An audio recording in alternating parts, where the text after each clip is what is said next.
নদীমাতৃক আমাদের এই বাংলাদেশ, সেই নদীর সৌন্দর্যেই নতুন করে সেজে উঠেছে আমাদের জামালপুর জেলার মেলান্দহ থানার রৌমারী বিল। এই রৌমারী বিলে প্রতিদিন দূর দূরান্ত থেকে ছুটে আসে অনেক পর্যটক। তারা আসে বাংলার এই চিরচেনা রূপ উপভোগ করতে।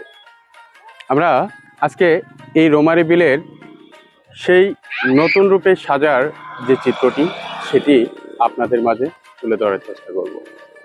আসসালামু আলাইকুম। ওয়ালাইকুম আসসালাম। আপনার এই রৌমারী বিলে আপনারা যে নৌকা চালাচ্ছেন, এই নৌকায় প্রতিজন যাত্রী কত টাকা নেন? 50 টাকা। 50 টাকা। কত সময় দিতেছেন আপনারা? এই 10 থেকে 15 মিনিট লাগে। তাতে এখন যে সময়টা বর্ষাকাল, তো এই সময় পর্যটক দূর দূরান্ত থেকে কি আসা শুরু হয়েছে?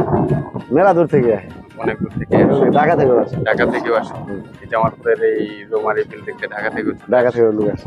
আপনারা কতক্ষণ থাকেন এখানে? মানে সারাদিন থাকেন নাকি? সারাদিনও থেকে 1টা বাজে যেমন রাখি, সকালে দুপুরে একটা সময় আসেন, হ্যাঁ, একদম সন্ধ্যা পর্যন্ত থাকি। সন্ধ্যা পর্যন্ত থাকেন। সন্ধ্যা পরে আর অন্ধকার হয়ে গেলে আর থাকেন না, সন্ধ্যা পরে মানুষ সবাই চলে যায়। সবাই চলে যায়। আমাদের জামালপুরের মেলান্দহ থানার এই রৌমারী বিলে আসলে আপনি যেটুকু সময় এখানে কাটাবেন, সত্যি আপনার স্মৃতির পাতায় সুন্দর একটি মুহূর্ত হয়ে থাকবে সারা জীবন।